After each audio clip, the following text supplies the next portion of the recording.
신부 한 사람이 국경을 넘어 조선으로 들어옵니다. 조선 신자들이 오랫동안 기다려 온 첫 사제였죠. 그가 각오한 일은 분명했습니다.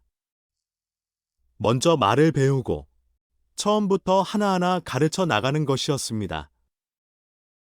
그런데 그를 맞이한 사람들은 이미 주일에는 일을 멈추고 정해진 시각이면 무릎을 꿇고 있었습니다. 아무도 가르쳐 준 적이 없는데 말입니다. 교회 역사에서도 유래를 찾기 어려운 일이라고 합니다. 이들은 대체 누구에게 배웠고 그 믿음을 지키려 어디까지 갔던 걸까요? 지금부터 그 시작으로 함께 되감아 보겠습니다. 교회가 세워지는 순서는 대체로 정해져 있습니다. 먼저 선교사가 파송되고 낯선 땅에 도착하면 몇 년씩 그곳 말을 배웁니다. 그런 다음에야 사람들을 만나 전하기 시작하고 그 말을 받아들이는 사람이 하나둘 생겨나죠. 공동체가 만들어지는 건 언제나 맨 마지막입니다. 사람이 먼저 가고 믿음이 뒤따르는 것. 이게 2000년 동안 크게 달라지지 않은 방식이었습니다. 로마 제국이 그랬고, 아프리카와 인도가 그랬고, 일본과 중국도 마찬가지였습니다. 배를 타고 온 사람이 있었고, 그 사람의 입에서 이야기가 시작됐습니다. 예외를 찾기가 오히려 어려울 정도죠. 그런데 18세기 조선에서는 이 순서가 통째로 뒤집혀 있었습니다. 사람이 아니라 책이 먼저 도착한 겁니다. 책이 먼저 들어오고 그 책을 읽은 사람이 스스로 믿기로 결정했습니다. 그렇게 결정한 사람들이 모여 공동체를 만들었죠. 그리고 공동체가 다 만들어진 다음에야 성직자를 보내달라는 편지가 국경 밖으로 나갔습니다. 왜 이런 일이 조선에서만 가능했는지 처음부터 천천히 따라가 보겠습니다. 이야기는 겨울 국경길에서 시작됩니다. 조선은 해마다 청나라에 사신단을 보냈습니다. 사신단은 수백 명 규모였고 얼어붙은 길을 2달 가까이 걸어 베이징까지 갔다가 돌아왔습니다. 갈 때는 곡물을 지고 갔고 올 때는 짐을 사서 돌아왔죠. 그 짐 속에는 조정이 미처 살피지 못한 물건들이 섞여 있었습니다. 베이징에는 서양에서 온 선교사들이 오래 머물고 있었습니다. 이들은 중국 지식인들을 설득하려고 한문으로 책을 썼습니다. 마테오 리치의 천주시리가 대표적입니다. 하늘과 인간에 대해 논증하는 이 책들은 천문학, 그리고 날짜와 절기를 계산하는 역법, 수학 서적과 나란히 포장되어 조선으로 실려왔습니다. 지식과 신앙이 같은 상자에 담겨 국경을 넘은 셈이죠. 여기서 중요한 대목이 하나 있습니다. 이 책들은 처음엔 신앙으로 분류되지 않았습니다. 서쪽에서 온 학문, 이른바 서학이라는 이름으로 묶였죠. 조선의 선비들에게 이건 믿음의 대상이 아니라 검토해야 할 텍스트였습니다. 새로운 역법이 얼마나 정확한지, 저쪽 논리는 어떤 구조인지를 따져보는 자료였던 겁니다. 종교의 얼굴로 들어왔다면 그 자리에서 막혔을 겁니다. 학문의 얼굴로 들어왔기에 아무도 막지 않았습니다. 그렇게 100년이 넘게 흘렀습니다. 이 책들은 대부분 서가에 꽂힌 채 읽히고 인용되고 반박되며 그저 학문으로 남아 있었죠. 대단한 일은 일어나지 않았습니다. 그런데 어느 세대에 이르러 이 책이 갑자기 선을 넘습니다. 검토하던 텍스트가 믿는 대상으로 바뀌는 순간이 찾아온 겁니다. 1770년대 후반, 경기도 산중의 한 절이 무대가 됩니다. 젊은 학자 몇 사람이 절방을 빌려 며칠씩 묵으며 책을 읽고 토론하는 자리를 열었는데 강학회라 불린 모임입니다. 산길을 걸어 올라온 이들 중에는 이벽이라는 이름도 있었다고 전해집니다. 처음에는 다른 사상서를 다루듯 그저 하나의 학설로 다뤘습니다. 그런데 토론이 이상한 방향으로 흘러갑니다. 반박하려고 파고들수록 이 논리가 생각보다 촘촘하다는 걸 알게 된 거죠. 세상이 저절로 생겼는지, 인간에게 왜 양심이라는 게 있는지, 죽은 다음엔 무엇이 남는지. 결론은 서서히 한쪽으로 기울어 갑니다. 이건 학설이 아니라 사실인 것 같다는 쪽으로요. 그 결론은 곧바로 생활을 바꿉니다. 전해지는 기록에 따르면 이들은 정해진 시각이 되면 하던 일을 멈추고 기도했고 책에서 읽은 대로 절기를 지켰다고 합니다. 일해마다 돌아오는 하루에는 일을 하지 않았고 고기를 먹지 않는 날도 정해 지켰다고 전해집니다. 옆에서 보면 그저 이상한 습관이었지만 그들에게는 엄연한 규칙이었습니다. 이 대목을 한번 다시 생각해 보시죠. 가르쳐 준 사람은 단 한 명도 없었습니다. 지도해 줄 성직자도, 물어볼 선배 신자도, 참고할 공동체도 없었죠. 오직 종이에 적힌 문장만 붙들고 종교 생활의 형태를 처음부터 복원해낸 겁니다. 그것도 아주 성실하게, 거의 강박에 가까울 만큼 지켜가면서요. 그렇다면 왜 하필 이 사람들이었을까요?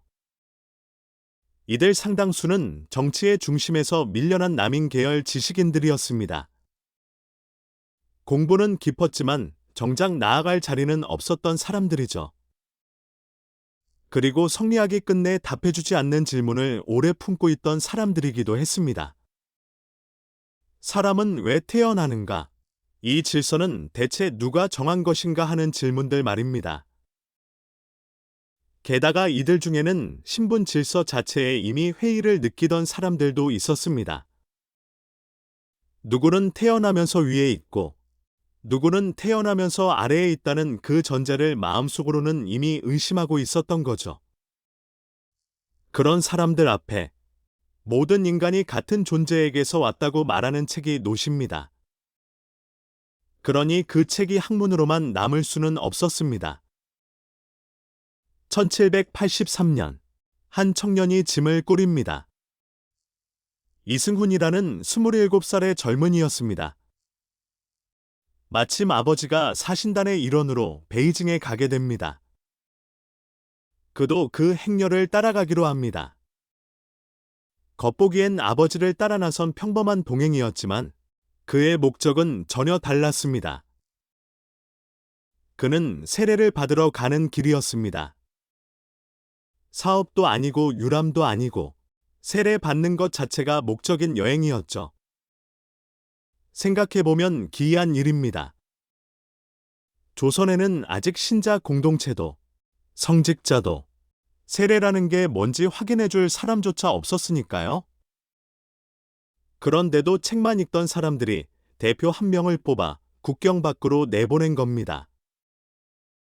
베이징 성당에서 그는 서양인 신부를 만납니다.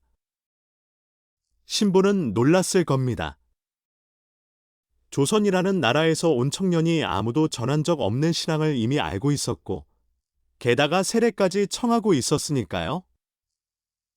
그는 베드로라는 이름을 받고 물로 씻김을 받습니다.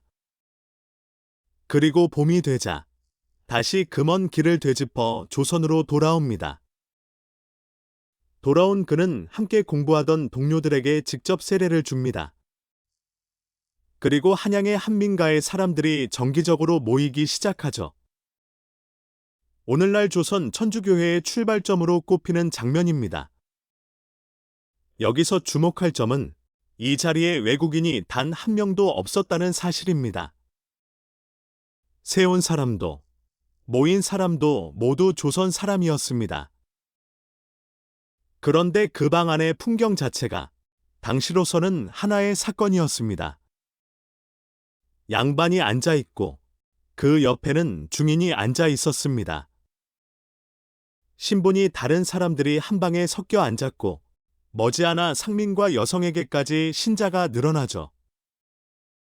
남녀가 자리를 나눠 앉는 관습은 그대로였지만 서로를 형제라고, 자매라고 불렀습니다. 밖에서는 눈도 마주치기 어려운 사람들이 한 방에서 같은 높이로 앉아 있었던 겁니다. 조정이 이 종교를 위험하다고 판단한 데에는 이 대목도 있었습니다. 조정이 앞세운 가장 큰 명분은 조상 제사를 거부한다는 것이었습니다. 다만 그것만은 아니었습니다. 신분이 다른 사람들이 한 방에 섞여 앉는다는 사실 역시 함께 문제가 됐습니다. 사람이 태어나면서부터 정해진 자리에 앉는다는 원칙, 그 나라를 지탱하던 뼈대가 저 작은 방 안에서 흔들리고 있었으니까요. 모임은 계속 커졌습니다. 그리고 커질수록 이들은 책을 통해 새로운 사실들을 알게 됩니다. 이 신앙에는 미사라는 예식이 있고 세례나 고해 성사처럼 성사라고 부르는 의식들이 있으며 그걸 집전하는 사람이 따로 있다는 사실이었죠. 동시에 또 하나를 알게 됩니다. 그 일을 할 성직자가 조선 땅에는 단 한 명도 없다는 것이었습니다. 그래서 이들은 놀라운 결정을 내립니다.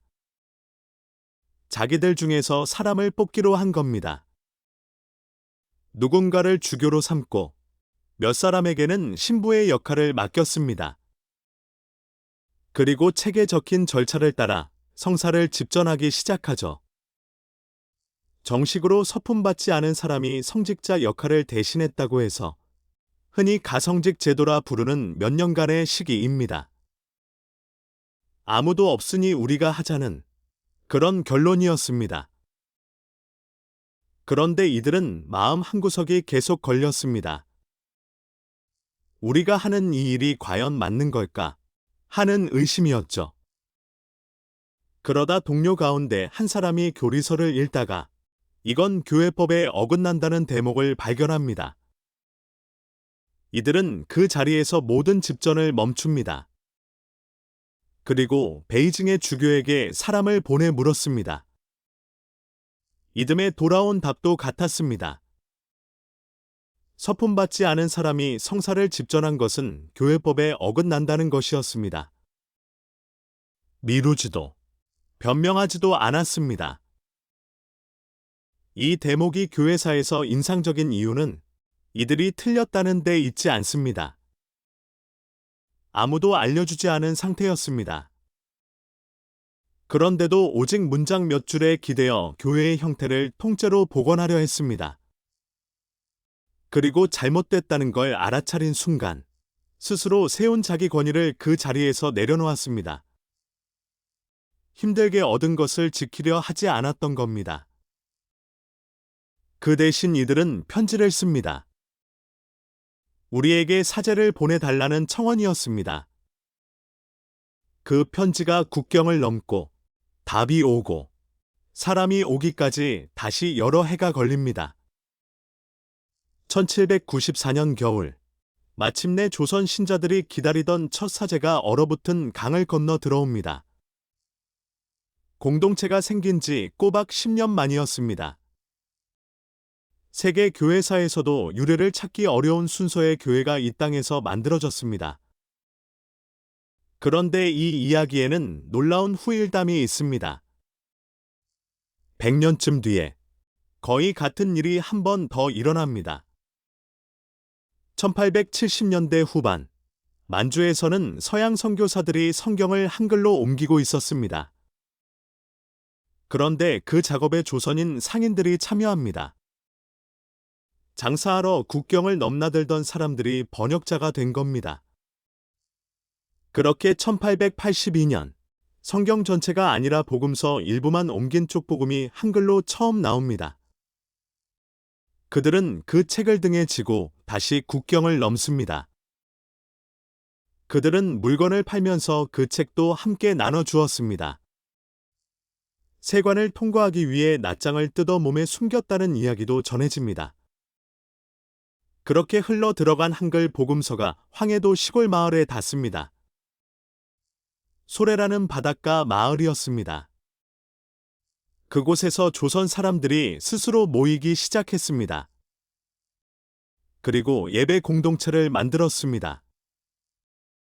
1885년 봄, 언더우드와 아펜젤러 같은 선교사들이 제물포에 공식 입국합니다. 그런데 그들이 도착했을 때 소래에는 이미 조선인들이 세운 예배 공동체가 있었습니다. 선교사들은 교회를 세우러 온 게 아니라 이미 있던 교회를 만난 셈이었습니다. 100년의 간격을 두고 같은 일이 두 번 일어난 겁니다. 두 사례에는 공통점이 하나 있습니다. 두 번 다 사람보다 문자가 먼저였습니다. 한문을 읽을 수 있는 층이 두꺼웠고 한글이라는 쉬운 문자도 이미 퍼져 있던 사회였습니다. 책을 구해 돌려 읽고 밤새 베껴 쓰고 그것을 다시 남에게 건네는 문화가 있었습니다. 그 문화가 아니었다면 이 경로는 애초에 열리지 않았을 겁니다. 그런데 스스로 시작했다는 건 그만큼 대가를 치렀다는 뜻이기도 합니다. 조정은 이 종교를 밖에서 밀고 들어온 침입으로 보지 않았습니다. 내부 사람들이 스스로 이탈한 사건으로 봤습니다. 그래서 훨씬 더 위협적으로 여겼습니다. 이후 수십 년간 이어진 박해의 성격은 바로 이 지점에서 갈립니다. 마지막으로 질문 하나를 남기고 싶습니다. 전해줄 사람도, 확인해줄 사람도, 보장해줄 조직도 없을 때 사람은 무엇을 근거로 믿기로 결정하는 걸까요? 그들이 가진 것은 손으로 베낀 책 몇 권과 같은 방에 앉은 서로뿐이었습니다. 이런 이야기가 아직 많이 남아 있습니다. 다음 이야기도 함께 보고 싶으시다면 구독 눌러주세요.